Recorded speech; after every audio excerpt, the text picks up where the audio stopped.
की धारा है धारा जो देती दुखों से किनारा। मुरली अमृत की धारा है धारा जो देती दुखों से किनारा। भूले जीवन में हो जा शिव बाबा मुरली में समझा। भूले जीवन में हो जा शिव बाबा मुरली में समझा। तुम्हें देवता बनना है प्यारा, देखो गलती न करना दोबारा। मुरली अमृत की धारा है धारा जो देती दुखों से किनारा।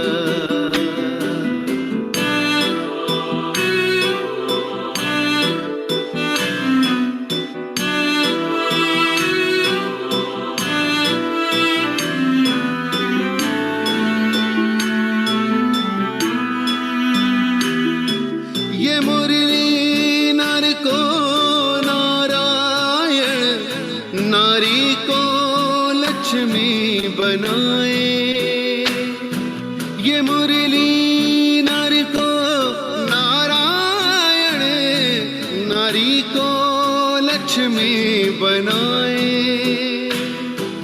परम धाम से परम पिता शिव हमें घर ले जाने आए, हमें घर ले जाने को आए। चारों युगों में जो खेल हुआ वो पूरा होने को आया। गीता ज्ञान अमृत देने को ये संगम युग बनाया, संगम युग बनाया। ये मुरली अमृत की धारा है धारा जो देती दुखों से किनारा।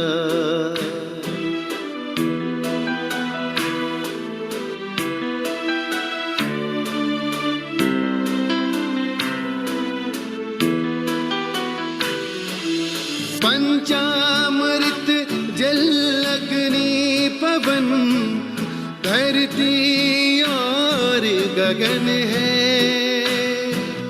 चार दिशाएं चार फिजाएं चारों युगों को नमन है, चारों युगों को नमन है। सांसों के तार जुड़े प्रभु से मुरली दिखाए नजारे।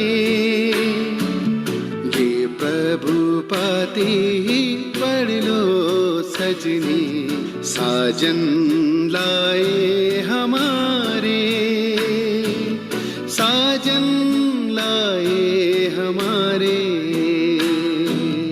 मुरली में जो समा जाए वो फरिश्ता बन जाए प्यारा। मुरली अमृत की धारा है धारा जो देती दुखों से किनारा। मुरली अमृत की धारा है धारा जो देती दुखों से किनारा। ओम शांति। अपन ने कल जो पढ़ा था अष्ट शक्तियों के बारे में, सबसे पहली मेडिटेशन करते करते सहन शक्ति बढ़ती है, सहन करना आ जाता है। दूसरी शक्ति थी समाने की, बात को अंदर ही समा लेना। किसी ने कुछ बोला उसको परमात्मा पिता को अर्पित कर देना, अर्थात समा लेना। तीसरी शक्ति थी परखने की, अच्छे बुरे की पहचान। किसी के अंदर क्या बात चल रही है, पर उसको बोलना नहीं है। चौथी शक्ति थी निर्णय करने की। हम लोग को पंडितों के ऊपर ज्यादा भरोसा हो गया था, और अब परमात्मा पिता आए, हमारा सत्य स्वरूप का हमें ज्ञान दिया। उस ज्ञान को पाकर हमें सच झूठ की पहचान आ गई और निर्णय करना आसान हो गया। पांचवी शक्ति थी सामना करने की। किसी भी ऐसी भयावह स्थिति में कोई ऐसी दुर्घटना घट जाए या किसी के यहाँ कुछ हो जा रहा है तो अंदर डर समा जाता है। उसको सामना करने के लिए, निर्भय बनाने के लिए परमात्मा पिता की पावर बहुत काम करती है। तो मेडिटेशन से सामना करने की शक्ति भी आती है। और आगे थी सहयोग करने की शक्ति। तन मन धन सब कुछ है तेरा, अपन गाते आए, लेकिन सहयोग जो दिल से, जो समर्पण भाव होना चाहिए वो था नहीं, केवल गाने तक सीमित थे। तो मेडिटेशन करते करते परमात्मा पिता से प्यार हो जाता है, और जब प्यार हो जाता है तो ऑटोमेटिक उसके कार्य में हम तन भी देते हैं, मन भी देते हैं, धन भी लगाते हैं। तो अगर हम तन अर्पित करते हैं परमात्मा पिता के कार्य में तो हमारा तन स्वस्थ रहता है, और अगर मन को लगाते हैं, मन ही मन उसको याद करते रहते हैं, तो हमारा मन मजबूत होते जाता है। और अगर उसी के दिए हुए भंडारे में से, उसी के कार्य में थोड़ा बहुत जो भी यथाशक्ति जिसको पड़े वो अगर लगाते हैं तो धन के भंडारे भी अखुट हो जाते हैं, क्योंकि भगवान के यज्ञ में जो देता है वो बढ़ता ही जाता है। ये परमात्मा पिता का यज्ञ चल रहा है। तो तन मन धन जन और सहयोग भी, किसी को किसी भी समय कैसे भी तरीके की जरूरत पड़े, बशर्ते कि कोई गलत काम नहीं होना चाहिए। निस्वार्थ भाव से आत्मा आगे आ जाती है कि मेरे को सहयोग करना है। तो ये कब आता है, ये शक्ति कब आती है? जब मेडिटेशन बहुत अच्छे से चलते रहता है, रेगुलर होते रहता है। सातवीं शक्ति थी विस्तार को संकीर्ण करने की शक्ति, बड़ी बात को छोटा करना और छोटा करके स्टॉप लगा देना। जो फुल स्टॉप होता है छोटा सा होता है, पॉइंट ऑफ, मतलब कोई छोटा बच्चा भी फुल स्टॉप लगा सकता है, इतना छोटा होता है। और जो क्वेश्चन मार्क होता है वो टेढ़ा होता है। तो हम जब फुल स्टॉप लगाने आ जाए, किसी भी बात को बढ़ाने के बजाय फुल स्टॉप लगाने आ जाए, तो समझ जाइएगा हमारा मेडिटेशन सही चल रहा है।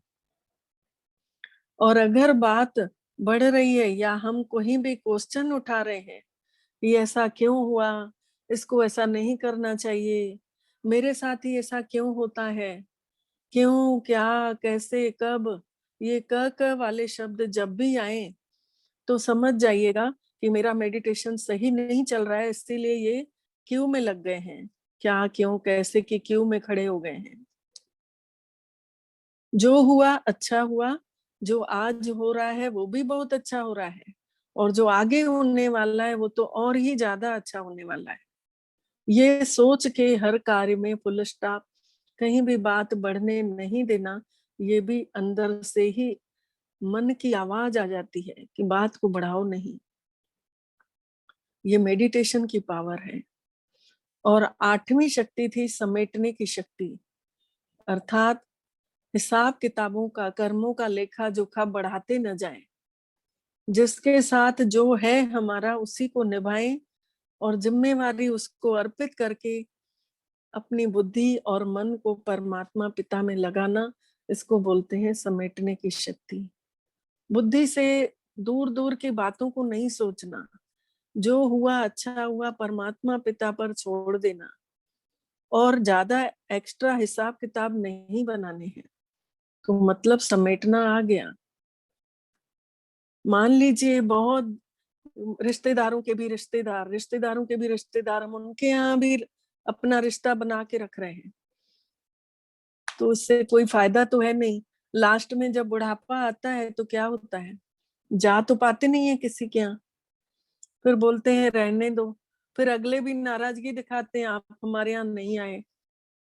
अरे ये बात तो अभी से ही समझ जानी चाहिए कि जितने हम अभी बढ़ाएंगे उतना अपना ही माया जाल बढ़ा रहे हैं, और उन चीजों से समेटना आ जाएगा। जो समर्थ चीजें हैं उसको हम यूज करने लगेंगे, जो व्यर्थ रहेगा उसको हम छोड़ते जाएंगे, हंस बन जाएंगे। हंस क्या करता है, मोती मोती चुभता है, कंकड़ पत्थर छोड़ देता है। तो हम सभी भी इतनी समझ अंदर आ जाएगी कि हम भी व्यर्थ बातों को छोड़ते जाएंगे और समर्थ पे टिके रहेंगे। जहां से हमें प्राप्ति होने लगेगी, परमात्मा पिता की शक्ति मिलने लगेगी, उसी काम को अपन करते जाएंगे, क्योंकि समझेंगे ना इसी में हमारा भला है, फ्यूचर हमारा इसी से बन रहा है, इससे हमारी सच्ची कमाई जमा हो रही है। तो ये आठों शक्तियां अपन कल पढ़े थे। अब इन शक्तियों के द्वारा हम अपने जीवन जीने की कला को सीख सकते हैं। अब अगला आज का चैप्टर था मुरली का। मुरली अर्थात वाणी, मुरली अर्थात मधुर, म से मधुर, र से रसीली, ल से लयकारी, और बड़ी की मात्रा अर्थात ईश्वरीय वाणी, और ऊ की मात्रा अर्थात आत्माओं के लिए ओम की उच्चारण करने वाली, आत्मा का उच्चारण करने वाली।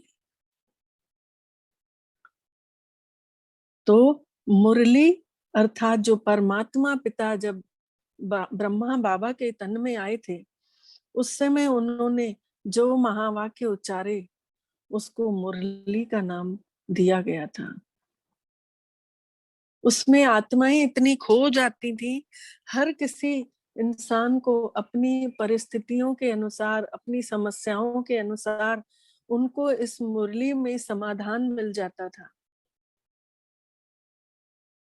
तो आज अपन मुरली के पॉइंट्स छोटा सा सार सार सुनेंगे, जिसमें समझ आएगी कि हमें कैसे चलना है।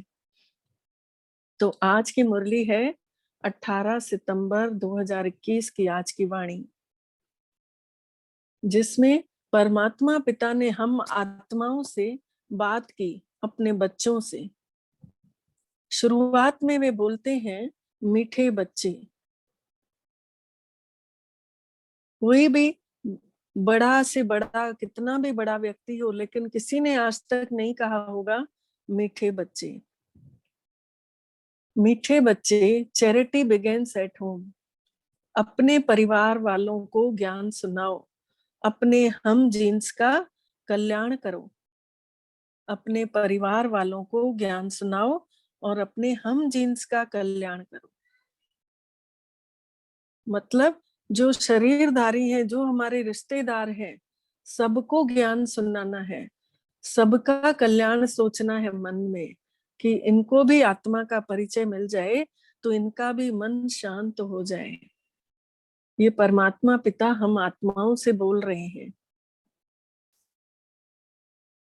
उसके बाद वो प्रश्न पूछते हैं टीचर बनके।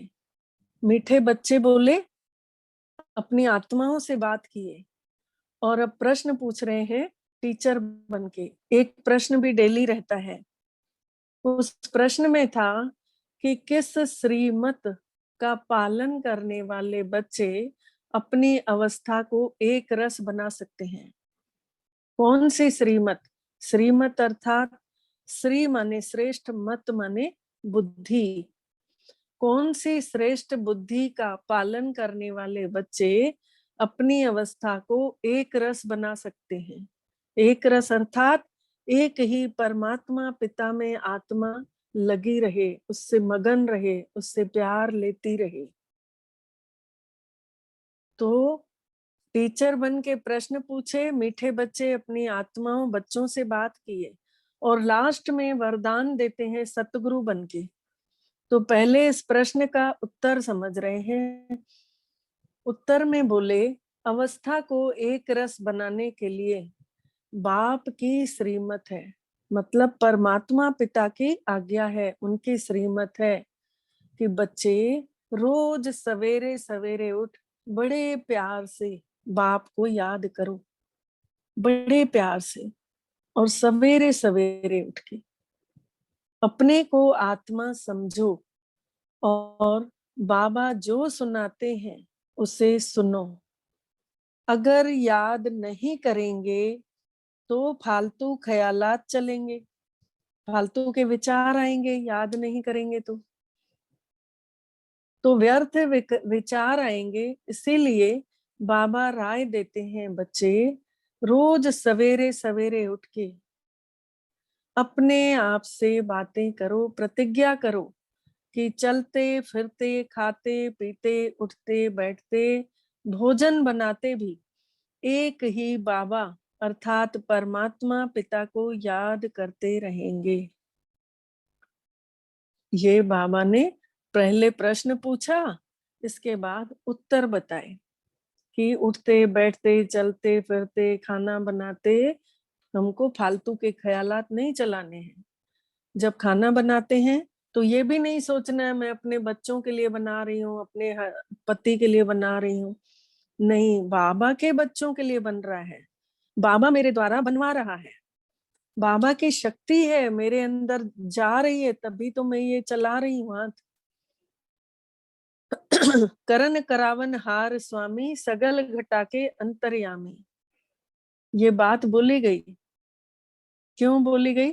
क्योंकि करावन हार तो वही है ना, वही करवा रहे हैं और उन्हीं के द्वारा हम आत्माएं उन्हीं की आज्ञा अनुसार उन्हीं के दिए हुए बच्चों के लिए बना रहे हैं।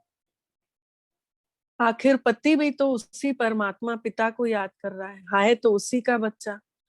पहले जमाने में तो शादी के पहले एक दूसरे को जानते भी नहीं थे, सगाई होती थी उसके बाद फोन से ही जो लैंडलाइन हुआ करते थे, थोड़ी बहुत बात होती थी, लेकिन जानते नहीं थे। और उस घर को आके वही कन्याएं अपना बनाती हैं, उसे सींचती हैं प्यार से और उन्हीं सबको अपना समझती हैं। अपने माता पिता जिन्होंने जन्म दिया उसको भूलती हैं। तो वहां बोलते हैं ना, जोड़ियां ईश्वर बनाता है, बोलते हैं ना कि उसका वहां संजोग लिखा था तभी वहां पहुंची, मतलब उसका हिसाब किताब उस घर में था। परमात्मा पिता ने उसका हिसाब किताब वहां रचा हुआ था पहले से ही। रचना ने प्रभु रची बहुविधि अनेक प्रकार, बहुत प्रकार से अनेक प्रकार से परमात्मा पिता ने इस संसार की रचना रच ली थी। तो उस घर में आए मतलब परमात्मा पिता ने हमें भेजा और उस घर के बच्चों के लिए सेवा चल रही है। तो वो बच्चे तो उसके हैं। जिस दिन बच्चा जन्म लेता है उस दिन तो अपन बोलते हैं कि परमात्मा पिता के, जिस दिन बच्चा जन्म लेता है उस दिन बोलते हैं उसकी कृपा से हुआ है, परमात्मा पिता की कृपा से हुआ है, ऐसे बोलते हैं ना। और जब बच्चा छठी हो जाती है तो बोलते हैं मेरा सोना बेटा, मेरा राजा बेटा। देने वाला कौन? दाता। जब वो माँ दर्द में थी उस समय बोलते थे भगवान सुख से हो जाए। अब सुख से हो गया तो मेरा थोड़ी हो गया, उसी का ही तो है। और पढ़ा लिखा बड़ा हुआ, जहां भी वो रहा, रक्षा किसने की? परमात्मा पिता ने की ना। वो कहीं पर भी था, रक्षक वही था उसका। और जब कुछ बड़ा होके बन जाता है तो हमारे अंदर अभिमान आ जाता है कि मेरा बेटा डॉक्टर है, मेरा बेटा इंजीनियर है। सहायता सबसे ज्यादा सहयोग किसका रहा? भगवान की छत्र छाया से सब उसको सहयोगी मिले, उसी ने उसके अंदर भावना जगाई तभी उसने सहयोग किया। तो ऐसे हमें हर समय उठते बैठते चलते फिरते खाते पीते भोजन बनाते भी एक बाबा को ही याद करते रहना है। ये भगवान के महावाक्य हैं। कोई इंसान नहीं बोल रहा है, कोई गुरु नहीं बोल रहा है। सच्चा सतगुरु जिसने गुरुओं को भी दिया है, वो सच्चा सतगुरु बोल रहा है। उसके बाद लास्ट में बोलते हैं वरदान के लिए।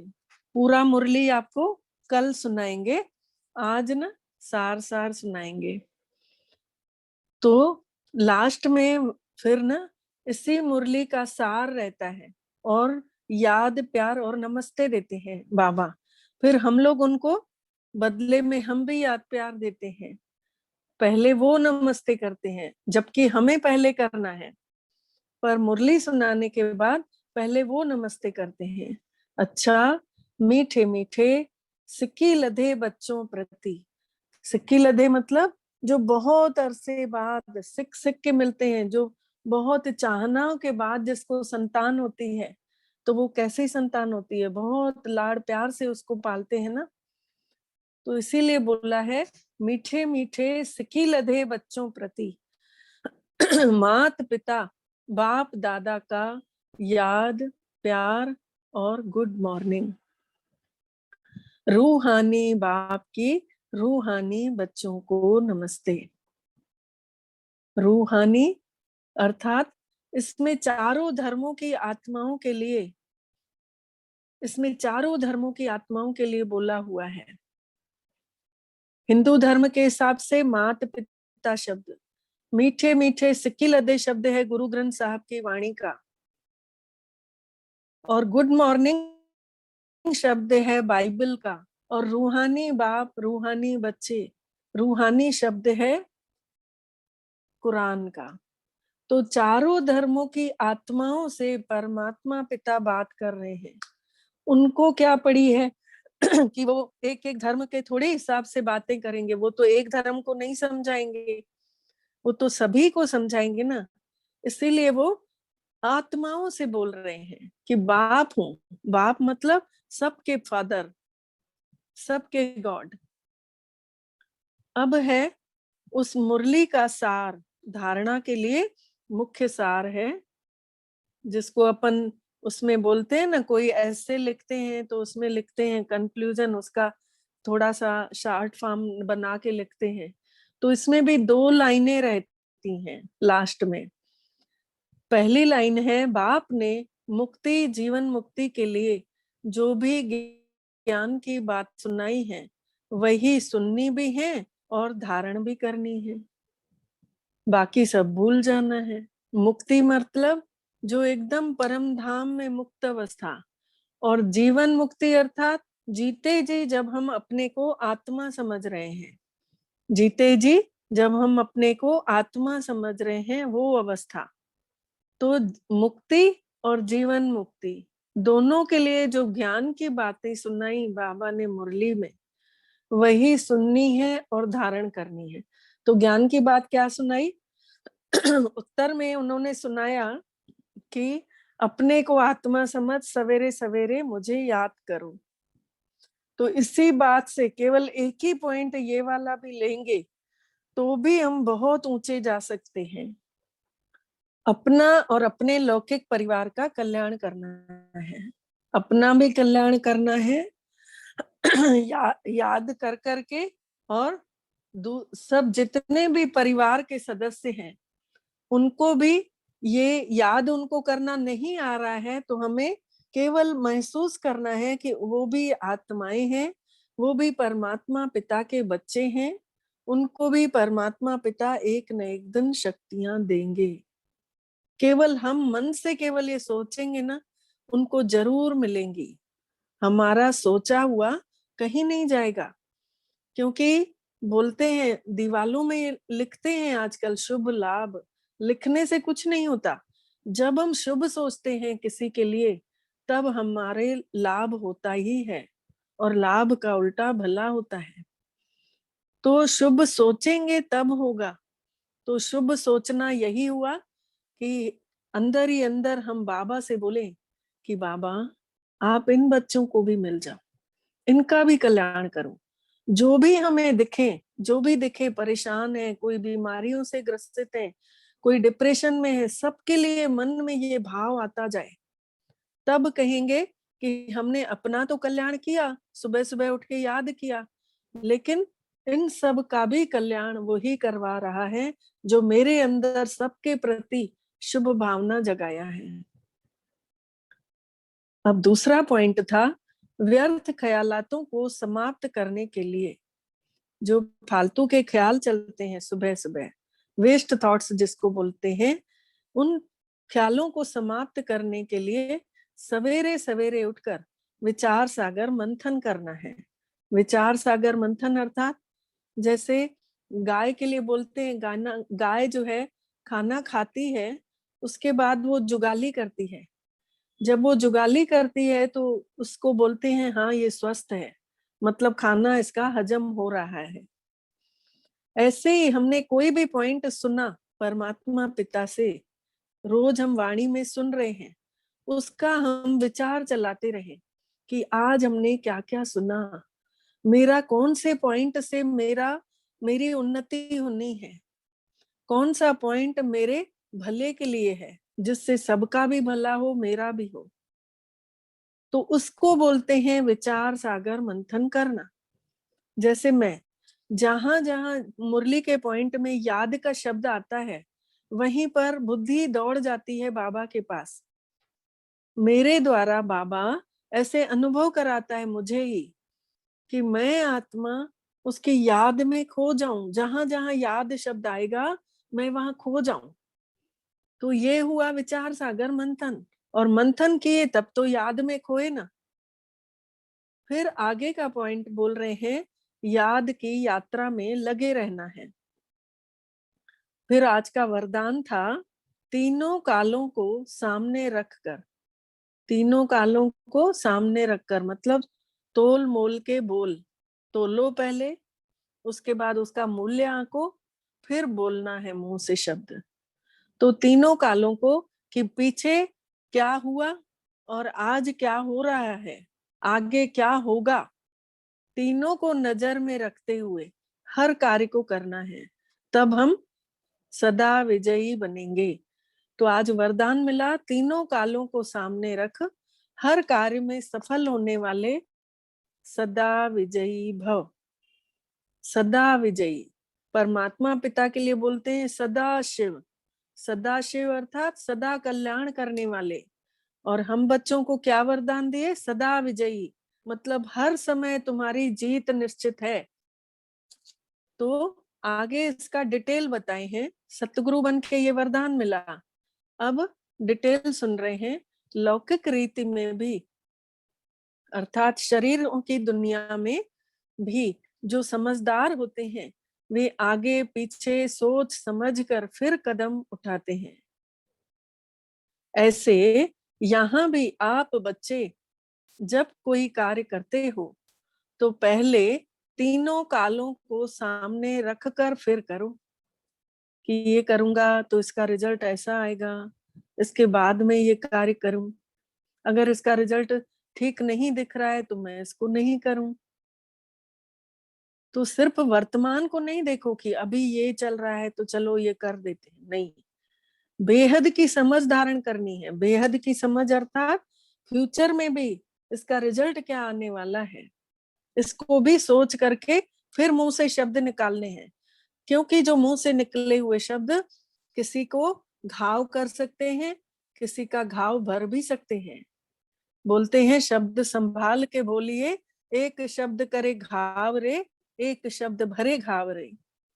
तो ये जो मुंह का शेप है धनुष के जैसे है, इस धनुष में से ऐसा तीर निकलना चाहिए जो लोगों के दिल को छू जाए, उनके अंदर उनको प्रेरणा दे करके जाए। तो बेहद की समझ इसको बोलेंगे। और विजयीपन, बेहद एक शब्द ये भी है कि हद माने इस परिवार के 4-6 बच्चे जिनकी जिम्मेदारी हमको मिली है, किसी को 2 बच्चे हैं, किसी को 1 है, किसी के साथ मम्मी पापा है, किसी के साथ नहीं है, तो कोई भाई भाई आपस में रह रहे हैं। तो ये है एक परिवार अपना, लेकिन बेहद का परिवार अर्थात भगवान के सब आत्माएं बच्चे, चाहे वो कोई किसी भी जाति का है, लेकिन है तो उसका बच्चा ना। तो बाबा कहते बेहद की समझ धारण करो कि सब उनके बच्चे हैं, और विजयीपन के निश्चय के आधार पर, विजयीपन के निश्चय के आधार पर कि विश्वास हो जाए कि मेरे साथ स्वयं परमात्मा है, तो मेरी जीत तो निश्चित है। मैं तो जीतूंगी ही जीतूंगी, चाहे कैसी भी परिस्थिति आ जाए, मुझे निश्चय है परमात्मा पर। बोलते हैं ना, निश्चय बुद्धि विजयंती और संशय बुद्धि विनिशंति।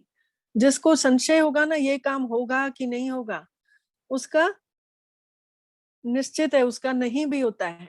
लेकिन जिसको विश्वास होगा ना ये तो हुआ ही पड़ा है, क्योंकि मेरे साथ कौन है, मेरा भाग्य कौन लिख रहा है इस समय, स्वयं भगवान लिख रहा है। मैं भगवान के कहने पर चल रही हूँ, तभी तो मेरा भाग्य जोर चल रहा है। ऐसी सोच रखेंगे तो अपने आप जीत निश्चित है। फिर बोले आगे कि विजयीपन के निश्चय के आधार पर व त्रिकालदर्शीपन के आधार पर हर कर्म करो, हर बोल बोलो। त्रिकालदर्शीपना, तीनों कालों को जान के, आदि मध्य अंत। अभी वर्तमान को केवल देखेंगे तो फिर हमारा रिजल्ट सही नहीं आएगा। बीते हुए समय में कोई कैसा भी चला, लेकिन हमें आज के दिन को सफल करना है। आज के दिन मुझे बहुत अच्छा अपना बना के चलना है, ताकि मेरा रोल परमात्मा खुद देखे और वो ताली बजाए कि वाह मेरा बच्चा। तो आज का दिन जब मैं सफल करूंगी, और फ्यूचर को सोच के कर रही हूँ कि भविष्य में इसका रिजल्ट क्या आएगा। अगर आज मैं अच्छा चलूंगी, कोई कैसा भी चले, लेकिन मैं तो दाता की बच्ची हूँ, मुझे तो सबको देने देते रहना है, मेरे को लेने की इच्छा नहीं है। दाता के बच्चे, आशीर्वाद का हाथ हमेशा सबके लिए। तो त्रिकालदर्शीपना यही कहलाएगा। त्रिकालदर्शीपन के आधार पर हर कर्म करो, हर बोल बोलो, तब कहेंगे अलौकिक व असाधारण। अलौकिक मतलब जो इस दुनिया से पार सब आत्माओं के लिए सोचे, जो साधारण नहीं महान कहलाए, उसको बोलेंगे अलौकिक व असाधारण। समझ में आया होगा सबको? अगर नहीं समझ में आया हो तो हैंड रेस करेंगे तो फिर से सुना समझाऊंगी। और आज का एक लाइन का लास्ट में स्लोगन रहता है, तो स्लोगन को अगर पूरी मुरली नहीं भी याद रहती है, तो कम से कम एक लाइन अगर याद रहती है, तो उस लाइन को ही हम अमल कर लेते हैं अपने अंदर। वो लाइन तो याद ही रहती है। हद के किनारों को छोड़ एक बाप को सहारा बना लो, तो पार हो जाएंगे। हद के किनारे अर्थात जो परिवार के उसमें अटैचमेंट बहुत ज्यादा रखते हैं, सब में इंटरफेयर बहुत ज्यादा करते हैं।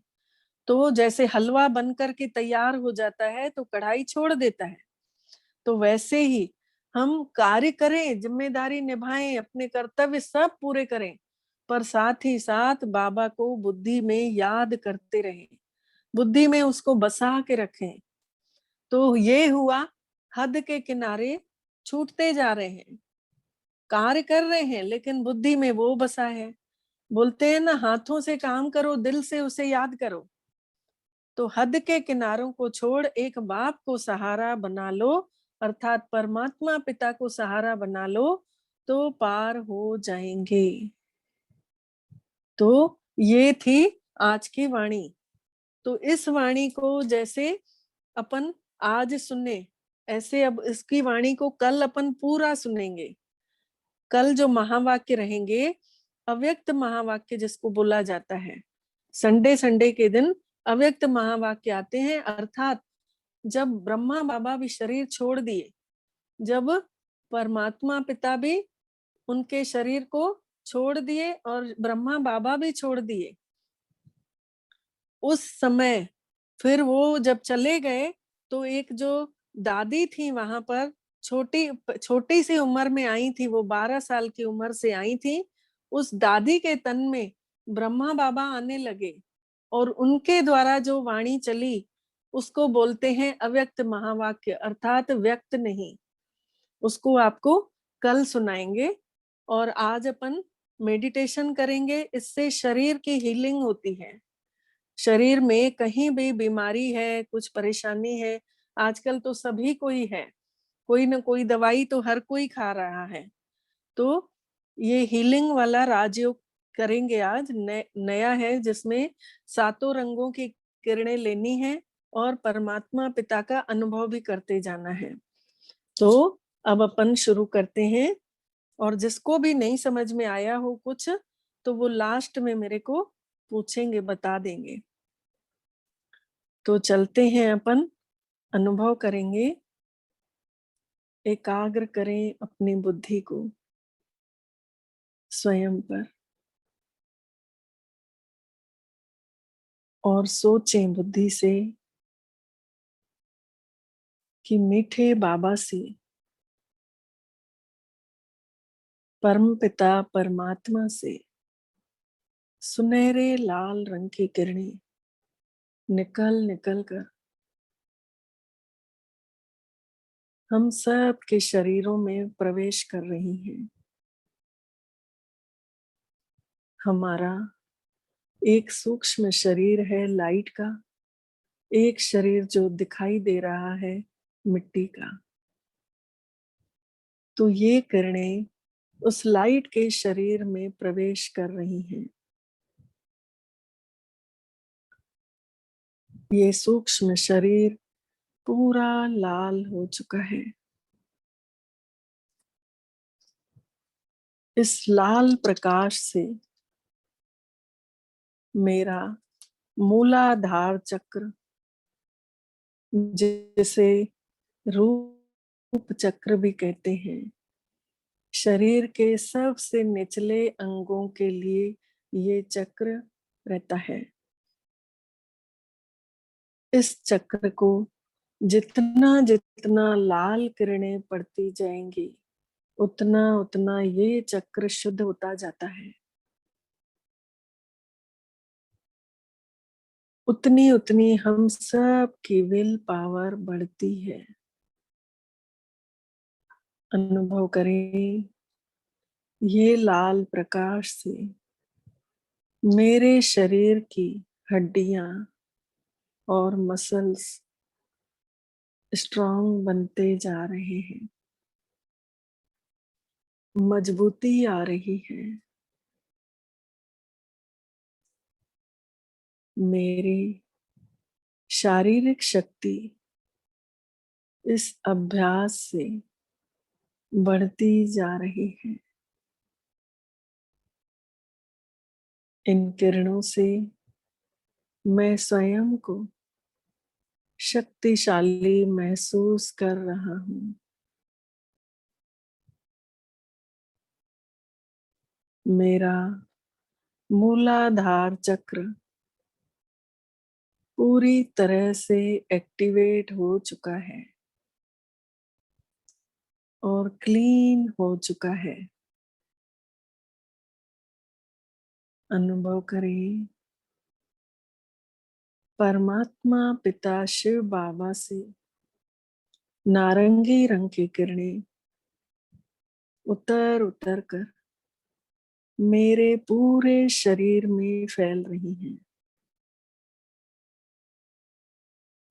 मेरा यह पूरा शरीर नारंगी रंग का हो चुका है। मुझसे नारंगी रंग की किरणें चारों तरफ फैल रही हैं। ये चक्र नाभि के पास रहता है। इस चक्र से गंदगी सब निकलती जा रही है।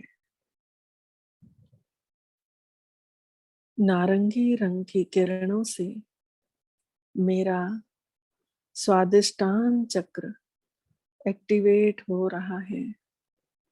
अनुभव करें, इससे हम सब की इम्यूनिटी पावर बढ़ेगी।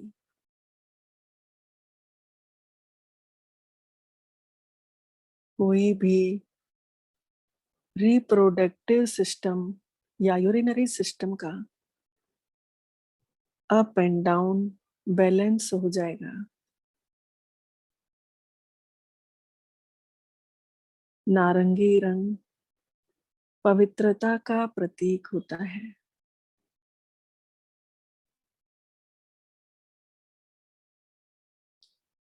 हम सब के शरीरों में पवित्रता बढ़ रही है। हम सब की इम्यूनिटी पावर शक्तिशाली हो गई है।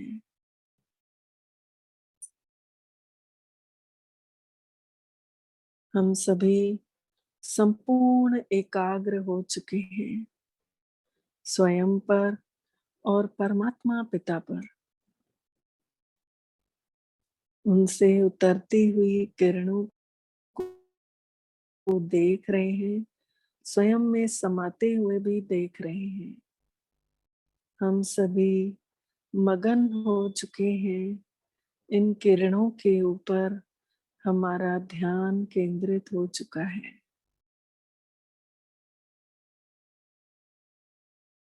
कितनी सुखद अनुभूति हो रही है।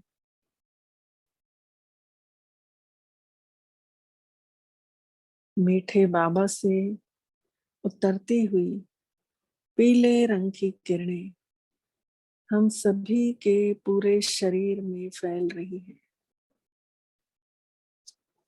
हम सब का सूक्ष्म शरीर पीला हो चुका है। इन पीले रंग की किरणों से हम सब का मणिपुर चक्र एक्टिवेट हो रहा है।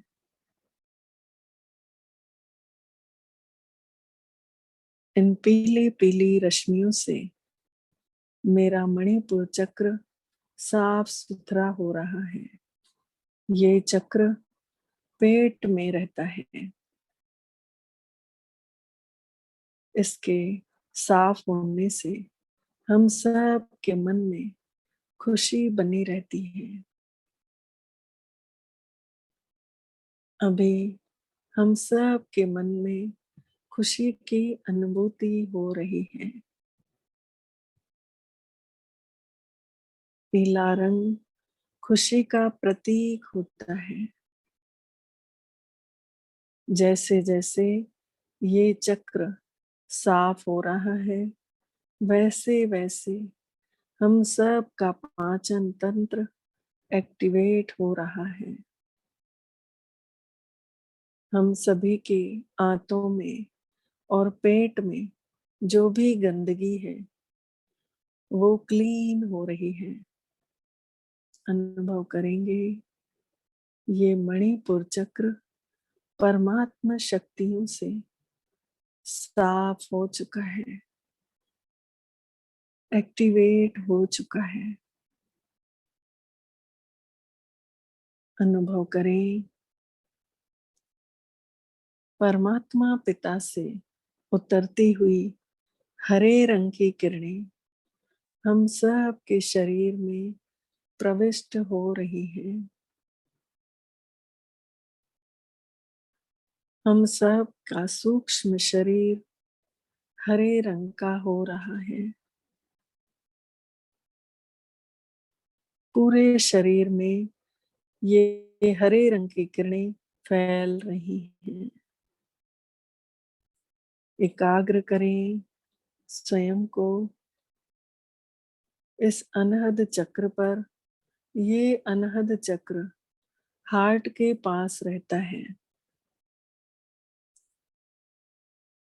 जितना जितना हरे रंग का अभ्यास करेंगे उतना उतना हमारे अंदर का प्रेम बढ़ेगा।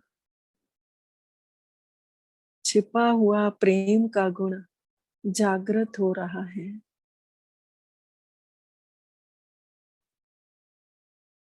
हरा रंग प्रेम का प्रतीक माना गया है। स्वयं के लिए भी औरों के लिए भी सबके प्रति रहम की दृष्टि जागृत होगी। रहम भाव, शुभ भावना हमेशा बनी रहेगी। जैसे जैसे हम ये हरे रंग का अभ्यास करते हैं, वैसे वैसे हमारा अनहद चक्र क्लीन होते जा रहा है।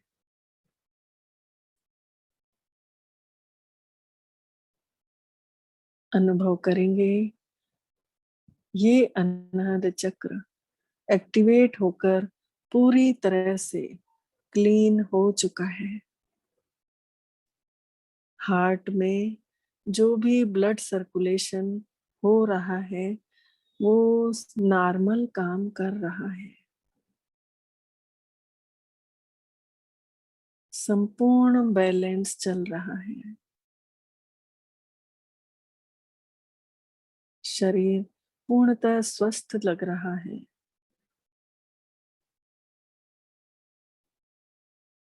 अनुभव करेंगे मीठे बाबा से परमात्मा पिता द्वारा हम सभी के अंदर संपूर्ण शरीर में नीले रंग की किरणें प्रवेश कर रही हैं। मेरा सूक्ष्म शरीर नीले रंग का हो चुका है। नीला रंग शांति का प्रतीक होता है। इस अभ्यास से हम सब शांति का अनुभव कर रहे हैं।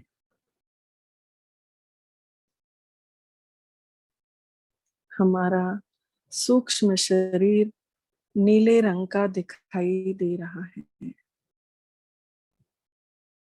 चारों तरफ नीले रंग की किरणें मेरे सूक्ष्म शरीर में फैल रही हैं।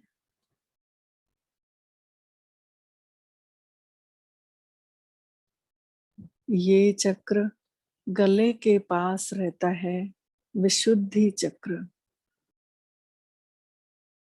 अनुभव करेंगे हम सब का विशुद्धि चक्र क्लीन हो चुका है। नीले रंग से अशांति, भय, ईर्ष्या सब खत्म, जिससे हम सब का रेस्पिरेट सिस्टम, थायराइड सिस्टम संपूर्ण बैलेंस हो चुका है।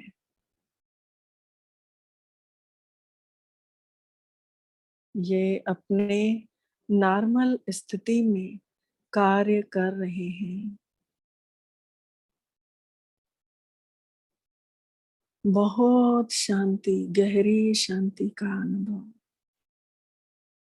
हम सभी को हो रहा है।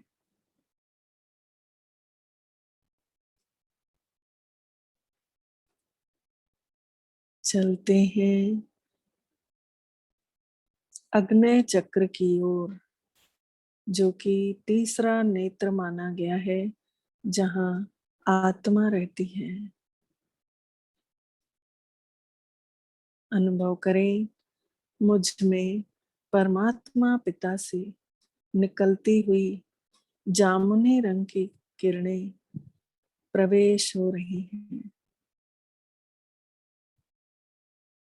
मेरा पूरा शरीर, सूक्ष्म शरीर जामुनी रंग का हो चुका है।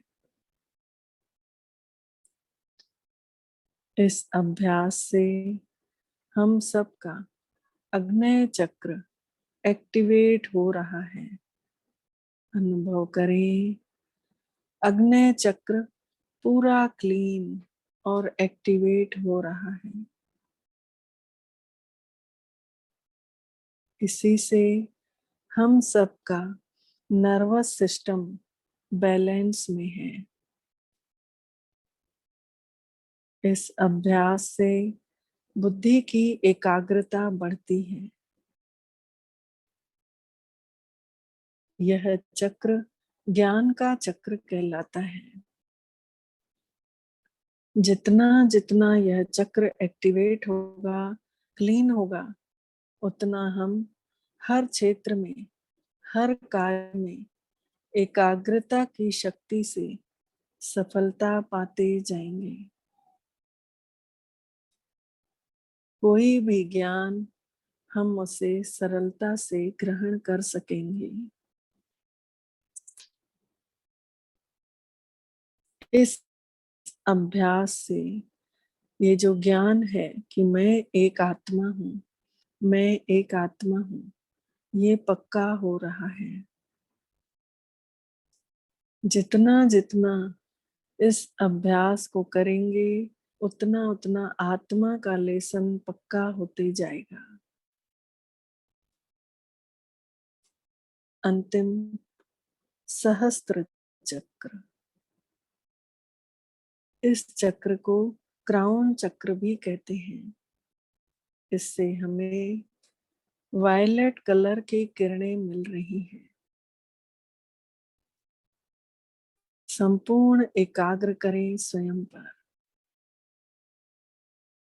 मेरा संपूर्ण सूक्ष्म शरीर परमात्मा पिता से, शिव बाबा से उतरती हुई वायलेट रंग की किरणों को ग्रहण कर रहा है। पूरा शरीर वायलेट कलर का हो गया है। मुझसे चारों ओर ये किरणें फैल रही हैं।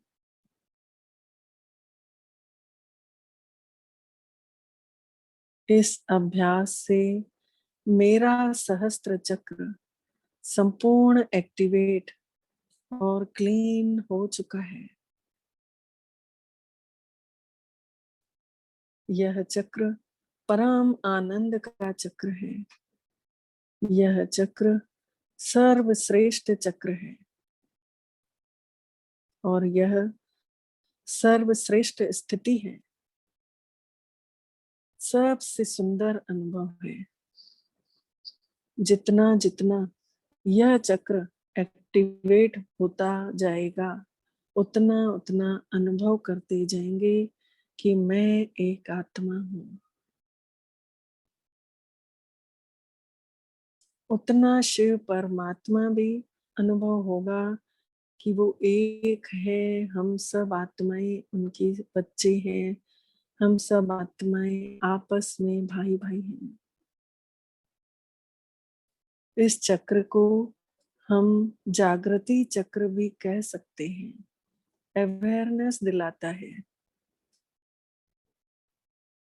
जितना जितना हमारा यह तीसरा नेत्र सहस्त्र चक्र क्लीन होता जाएगा, उतना उतना हमें परमात्मा मिलन की अनुभूति होती जाएगी। इस संसार की सबसे सुखद अनुभूति यह परमात्मा मिलन की अनुभूति है। इस अभ्यास से हम सबके सातों चक्र ऑटोमेटिक बैलेंस हो जाएंगे। इस अभ्यास से परम आनंद की अवस्था, अति इंद्रिय सुख की अवस्था अनुभव होती जाएगी। इसी अभ्यास से हम सब के जन्म जन्मांतर के विकर्म भी नष्ट होंगे। जितना जितना हम इस अभ्यास को एकाग्रता से करते रहेंगे, उतना उतना हम सब के जीवन में हेल्थ, वेल्थ और हैप्पीनेस निरंतर बनी रहेगी।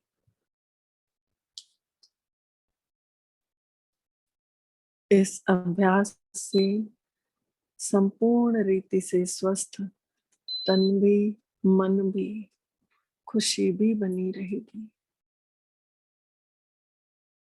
मीठे बाबा को धन्यवाद देते हैं। शुक्रिया मीठे बाबा, आपका पदम पदम गुणा शुक्रिया जो आज आपने ऐसा अनुभव कराया। ओम शांति, ओम शांति, ओम शांति। आप सभी का भी बहुत बहुत शुक्रिया। आप सबको भी ओम शांति।